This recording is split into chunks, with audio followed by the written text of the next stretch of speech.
রাধে রাধে বন্ধুরা, তোমরা সবাই কেমন আছো? আশা করি ভালো আছো। আমিও খুব ভালো আছি। আজকে আমি কিছু শাক তুলে নিচ্ছি। আমার বাড়িতেই শাকগুলো হয়েছে, সেগুলো আমি তুলে নিচ্ছি। ছোট ছোট কচি কচি কি সুন্দর শাক হয়েছে। আমি নিজেই লাগিয়েছি বাড়িতে টবে। একটু ডোকটা ধরলে ভেঙে যাচ্ছে, কত সুন্দর। বাড়ির শাক বুঝতেই পারছেন, স্বাদটাই একটা আলাদা। কোনো সারটার কিছু নেই দেওয়া। এই দেখুন, এখানে আবার আলাদা শাক হয়েছে একটা, এটা বস্তুকা শাক। যে পাতাগুলো কি সুন্দর হয়েছে, বড় বড় সাইজ। খেতে যা লাগবে না, দারুণ স্বাদ বাড়ির শাকের।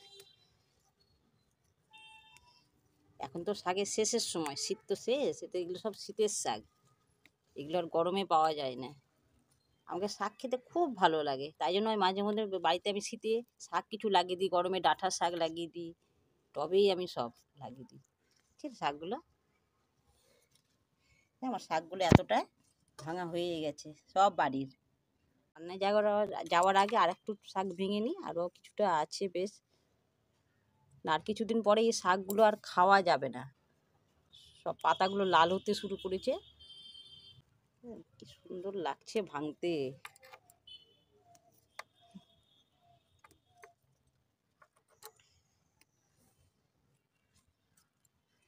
এই পাতাটা কত বড় সাইজ।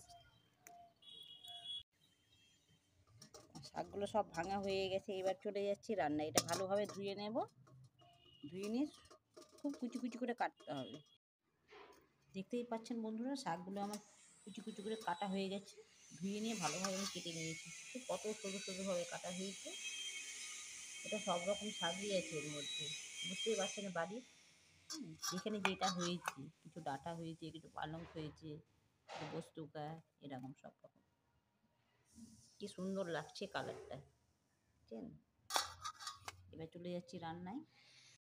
আমি কড়াই বসিয়ে দিয়েছি, কড়াইটা আমার গরম হয়ে গেছে। এই কড়াই কিন্তু আমি তেল কিছুই দিইনি। এখন প্রথমে দিয়ে দিচ্ছি শাক।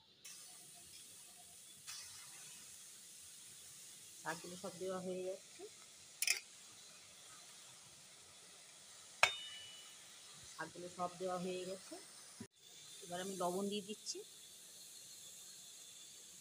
হাফ চামচ মতো লবণ দেওয়া হলো আমার। এবার দিচ্ছি সামান্য হলুদ। এবার ভালোভাবে নেড়ে ঢাকা দেওয়া হবে।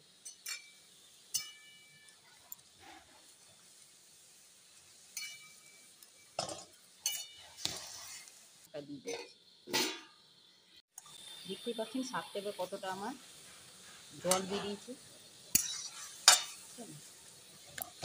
জলে আমার এখন মোটামুটি সেদ্ধ হয়ে গেছে। এবার ভালোভাবে আমাকে একটু কষে নিতে হবে। জল কতটা জল আছে, আবার আমি একটু ঢাকা দিয়ে দিচ্ছি।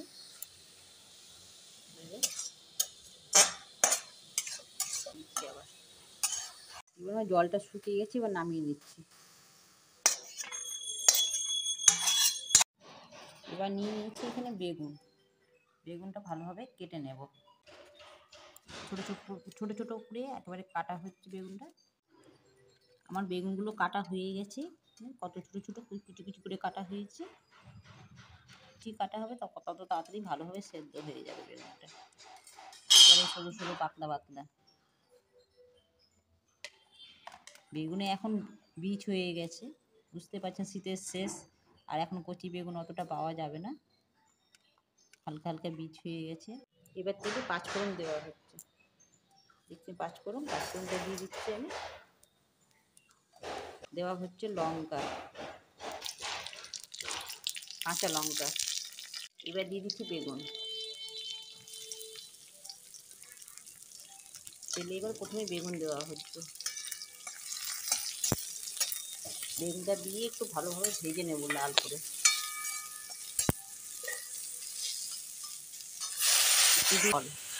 একটু জল দেওয়া হলো। আর বেগুনের জলটা শুকিয়ে গেছে। এটা দিয়ে দিচ্ছি হলুদ প্রথমে, তারপরে দিচ্ছি লবণ,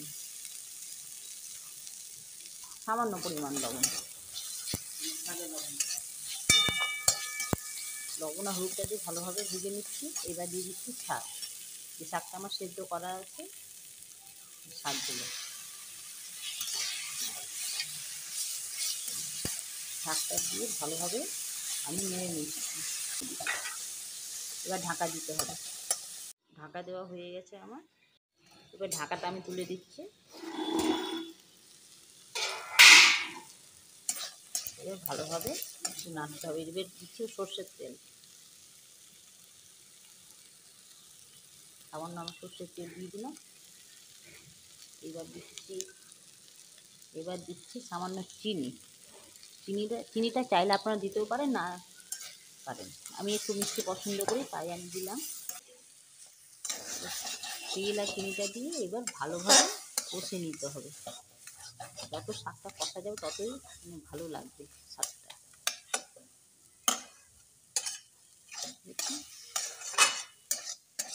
শাকটা দেখতে কতটা ভালো লাগছে, কত নরম হয়ে গেছে বেগুনটা দিয়ে। শাকটা আমার হয়ে এসছে। এই মেশানো শাকটা আমার শাশুড়ির খুব প্রিয়, খুব ভালোবাসি খেতে। এরকম শাক খুলে কিছুই চায় না আর পাতায়, আর কিছু লাগবে না আজকে আর।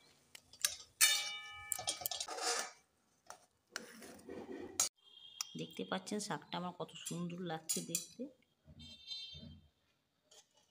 এই হালকা গরমে দুপুরে এইভাবে শাক হলে আর কিছুই যায় না শুকনো ভাতে। বাড়ির তোলা মেশানো শাকটা কেমন হয়েছে অবশ্যই বন্ধুদের সাথে একটু শেয়ার করবেন, কমেন্টে অবশ্যই জানাবেন।